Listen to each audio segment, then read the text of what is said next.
Hi everybody, this is Flavia and I appreciate you watching this video. Today I will be showing you how I created these square-shaped note cards with a beautiful hydrangea die-cut flower in the center. I made hello and thank you note cards. However, this beautiful flower is perfect for making note cards for many different occasions, and you can actually add any sentiment to this note card. Before we begin, let me show you the die set that I will be using to make this die-cut hydrangeas. This is a layering die set and it is by Honeybee Stamps. With this set, we get 6 metal plates that will cut out the different layers to make the hydrangea. We can stack all of these die-cut layers or just use a few of them. For today's note cards, I will be stacking 5 layers. And it is also included a metal plate to cut out the leaves and the centers for these flowers. Off camera, I die-cut all of the layers to make the hydrangeas out of heavyweight white cardstock. You could definitely cut it out of color cardstock. I just chose to use white cardstock because I have a lot of white cardstock scraps.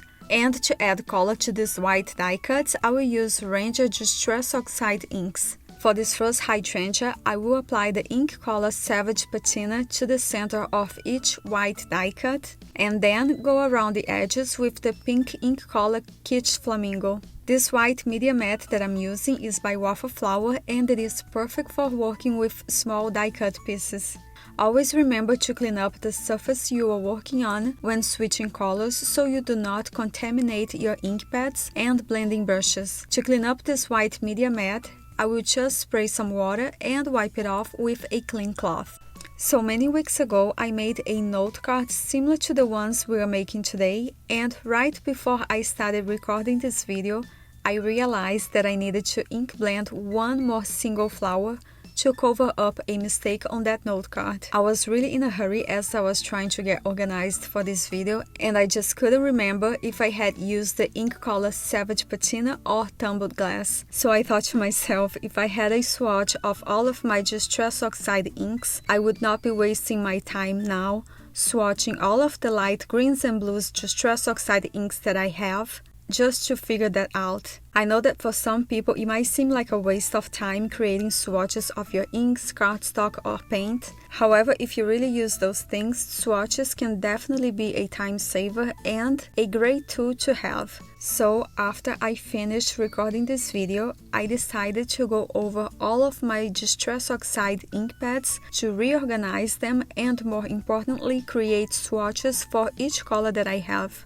I recorded the whole process and I will make that video available to you next week.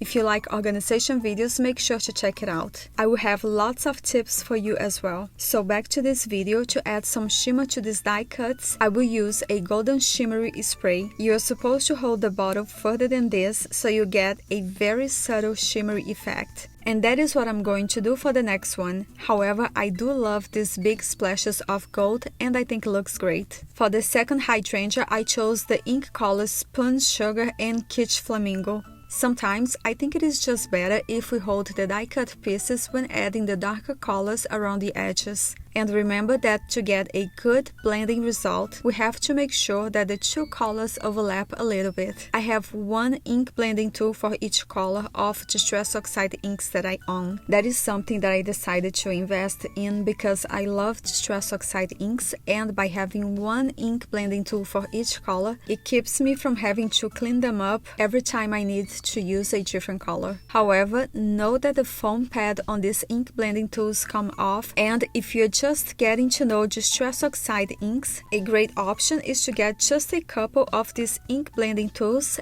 and a foam pad for each color that you might have. The foam pads are inexpensive and you can buy a pack with many of them. This way, every time you need to change colors, you can still use the same ink blending tool and just switch the foam pad. For my last hydrangea, I chose the color Squeezed Lemonade that I will apply in the center and go around the edges with the color Kitsch Flamingo again. Notice that where these two colors overlap, we get a third beautiful orange color. After I finish finished ink blending, I also applied that golden shimmery spray to all of these layers. Once I'm done ink blending these die cuts, I will go ahead and add dimension by adding small pieces of double-sided adhesive foam to the back of each piece. Cutting these small squares of foam did take me some time, but I gotta say it made all of the difference. Once I'm done adding foam tape, I can go ahead and adhere the smaller pieces on top of the big ones, trying to line them up as best as I can. This hydrangea has 5 layers of die cut pieces plus the foam that I added in the back of each one of them. That means this note card has a lot of dimension, and if you're planning on mailing it, I recommend placing this note card inside a padded envelope just to be safe. Here is a closer look at the completed flower. The golden shimmer spray is just stunning in person, and I wish I could have captured it in my pictures.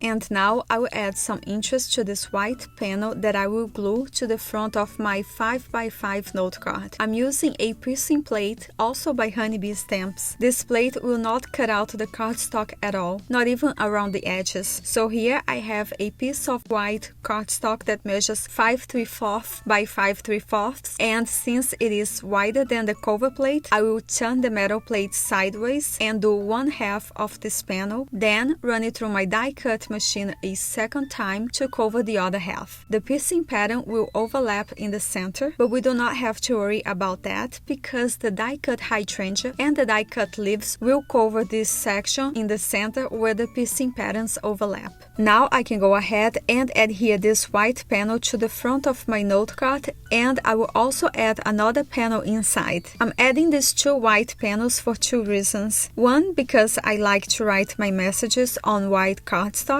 and 2, because I love this lilac color for the base, but it is not heavyweight cardstock. By adding 2 panels to the base, 1 on each side, it will make this note card sturdy enough and it will stand nicely. For the sentiment, I'm using another Honeybee Stamps die set. The style of these letters is very elegant and perfect for these hydrangeas note cards. For this one, I chose the sentiment hello. I actually die cut it 5 times out of white cardstock and once out of holographic cardstock. I'm planning on stacking them for dimension. These are very delicate die cuts, and I'm using a needle tip bottle to apply liquid adhesive. The last layer will be the holographic die cut, and if you happen to get liquid adhesive on top of the holographic paper, don't worry, you will be able to remove it no problem by simply wiping it off with a clean cloth, even if you let it dry. Just don't use your nails or anything sharp to scrape it off because you will damage this cardstock. I will place this die cut sentiment on the bottom right corner and add the flower in the center along with a few green leaves. Because you can see the white background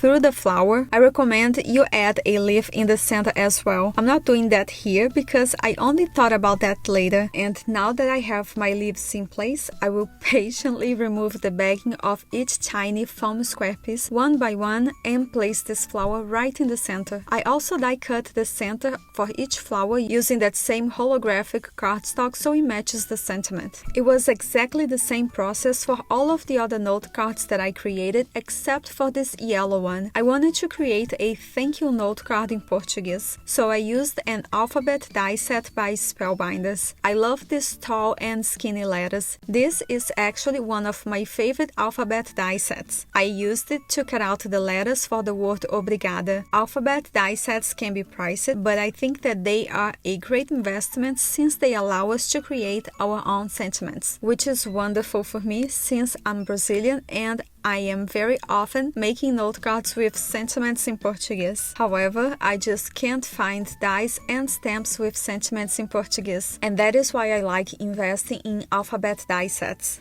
Unlike the other note card, I decided to adhere the sentiment last after adding the flower and leaves because these letters are very long and I know that they will overlap the green leaves. I also stacked 3 layers of white die cuts for each letter before adding this beautiful golden cardstock. This time, like I mentioned before, I'm going to add a green leaf to the center as well, because we can see the white panel through the layers of the hydrangea, and I prefer if it is green leaves under this hydrangea. For the center of each flower, I'm adding these golden flat back beads that I got from Amazon, and just like that, we're all done. I was able to make 5 note cards, and I will give you a closer look at them now. These white envelopes are from Amazon as well. I will have a list of all products used today over on my blog, and you can find the link in the description down below. To add some interest to the flap of the envelope, I ran it through my die cut machine using that same piercing plate by Honeybee Stamps.